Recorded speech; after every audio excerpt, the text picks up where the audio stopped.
Hei,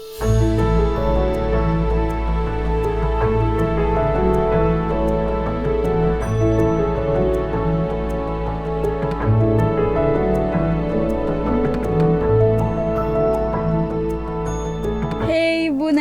Salutare din Moldova! Noi continuăm călătoria noastră prin nordul Moldovei cu autorul Lota și, dacă cinstit, găsim locuri foarte interesante, așa că vedeți și episodul anterior dacă vreți să vedeți ce am descoperit noi în partea de nord a Moldovei și urmăriți acest episod ca să vedeți unde mai ajungem noi. Și acum am ajuns în satul Fetești. Aici este așa o stâncă foarte interesantă, abruptă, vedeți?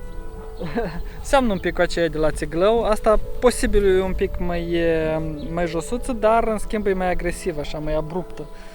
Și interesant, aici ne aflăm așa într-o vale, iată dacă vedeți. E un loc de campare frumos. Și acolo se află o carieră de piatră, cariera Fetești. Acum și o filmăm cu drona să vă arăt.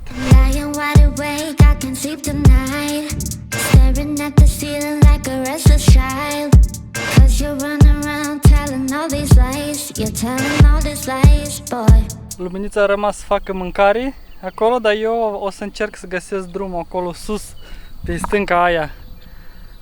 Acolo tocmai în vârf. Cred că am găsit cărare. Iată încolo. Se vede o cărare. Sper să pot ajunge deasupra stâncii. Oho! E împădurit toată. A, este. Și de... Nu prea au trecut lumea în ultimul timp aici. Aici se bifurcă. Să iau încolo sau încolo? Asta e un pic mai bătută. Ia uitați-vă cum merg eu.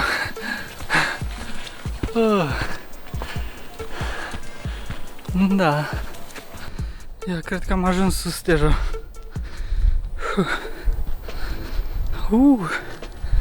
Și priveliște frumoasă. Ia, cineva a făcut foc aici. Frumos.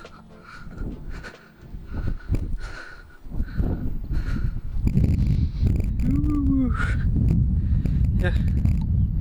Și acolo se vede căsuța noastră.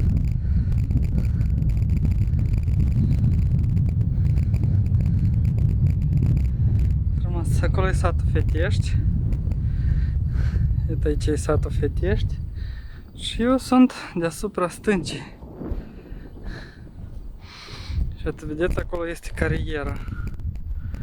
Cariera Fetești. Tot e așa frumos, parcă e un vulcan. Luminița! Mă vezi? Super fain aici. Am stat un pic și m-am relaxat.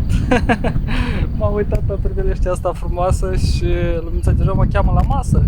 Că ei au rămas jos să facă mâncare. Mă duc repede că mi-e foame. Gata mâncarea? Aproape. Aproape gata? Da. Hai că ne-e foame. Încă un piculeț. Dar ce mâncare faci? Facem în sfârșit orez. Orez. N-am făcut de mult orez. Orez cu crânăței și pentru tine cu carne de porc. I'm done picking up your pieces. I'm done healing all your scars. You say we're done, but then next morning you regret what you said, huh? Here we go again. You tell me we're just friends, but then you call me feeling sorry for yourself. You want me back and tell me that you need my help. Here we go again. So tell me where your friends at? 'Cause you call me feeling sorry for yourself. You want me back and tell me that you need my help. All these thoughts are just running wild. You treat me so bad, but then you love me right. I can't get this off my mind, oh.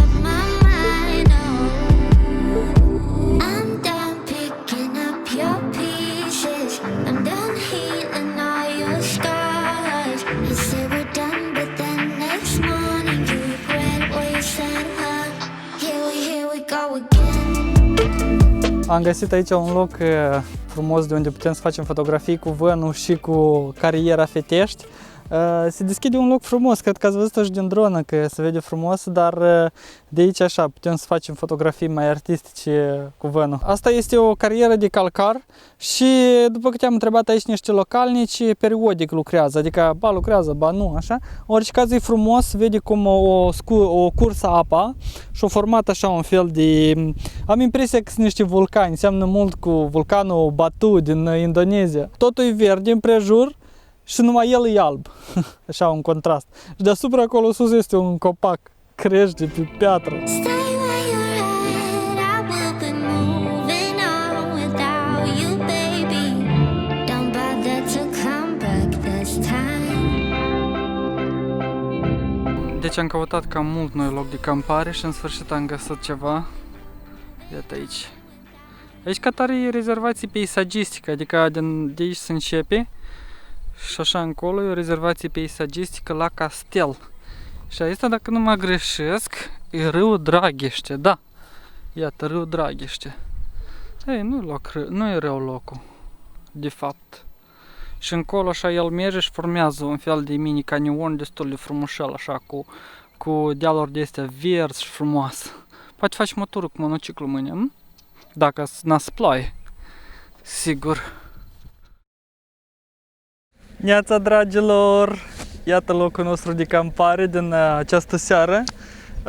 Am avut o noapte destul de liniștită, numai că camera coroasă, a fost un vânt rece și noaptea a fost cam frig, dacă sincer. Și acum însă o să părăsim acest loc. Am vrea să vizităm un pic zona asta, dar e timpul a ploaie și e un vânt foarte rece nordic. Nu mai înțeleg ce cu timpul ăsta. Frig.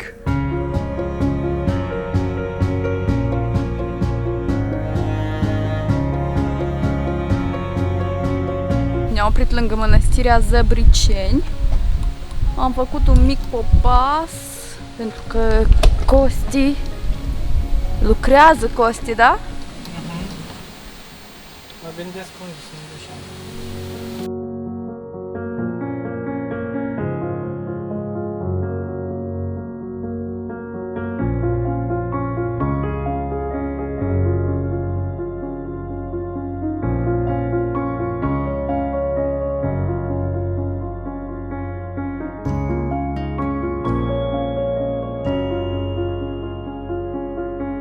Iată, acum am ajuns la Biserica Zăbriceni.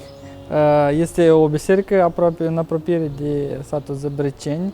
Se află chiar în pădure. Această mănăstire este una de călugări, adică aici locuiesc și slujesc doar bărbați. Această mănăstire se străduie să se conducă după rânduielile din muntele Athos.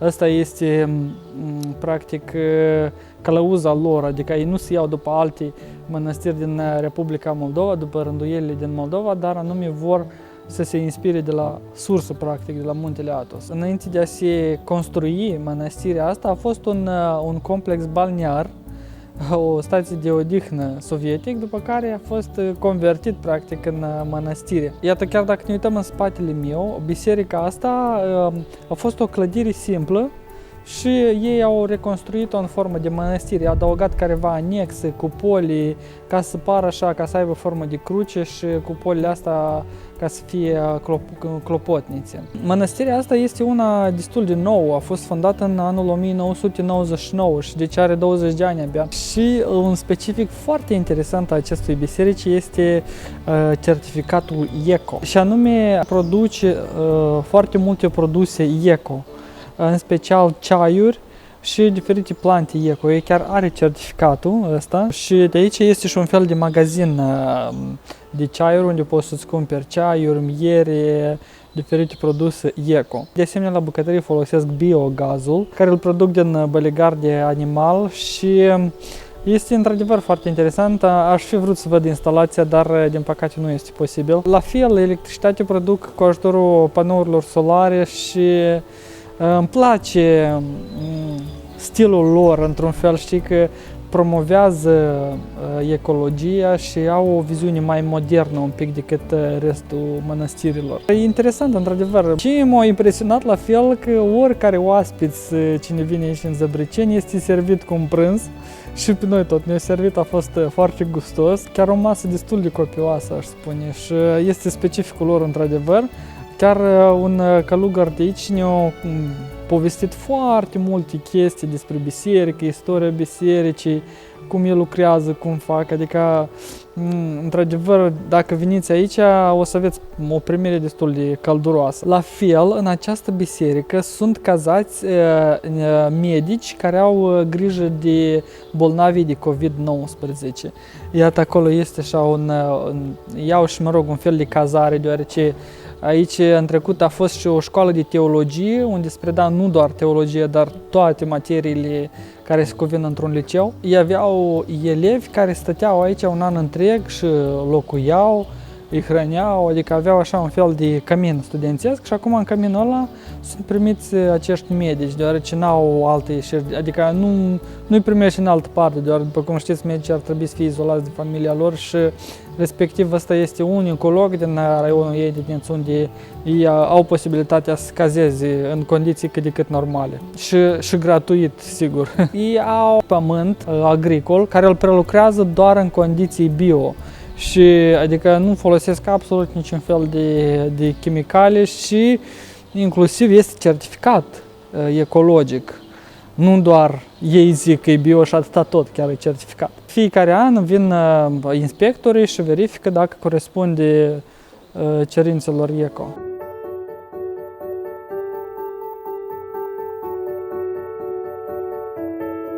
Ne-am oprit aici să bem câte o cafeluță. Și haideți să vă arăt ce am luat noi, ce am cumpărat de acolo, de la magazinul bisericesc, de la mănăstirea Zăbriceni, niște alunela. Asta este o cremă fără zahăr cu alune de pădure. Am luat miere cu ghimbir, miere cu scorțișoară și propolis. Aici miere cu alune de pădure.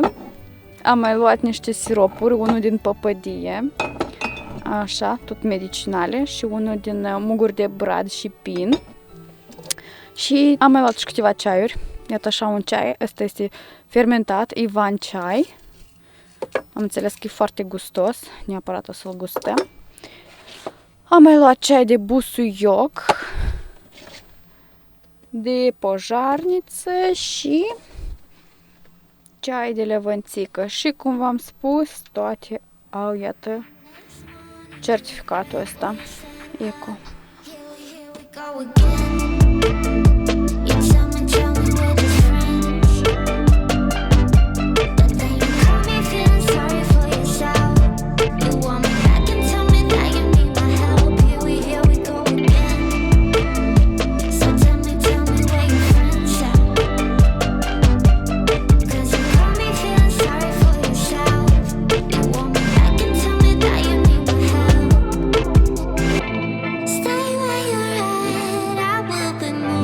Uitați-vă ce frumos, aici am găsit un loc de campare super. Aici așa vine un râu. Afluenta râului Prut. Acolo se vede o stâncă foarte frumoasă, se vede departe acolo și doi alpiniști. Acolo sunt și grote. Da, sunt și grote, poate le vizităm dacă e posibil. O să vedem deja mâine, că azi e târziu și trebuie să ne apucăm de lucru. Și exerciții, antrenament. Oh, ce frumos o să fie aici! Da, hai să facem exerciții amul deodată. Hai!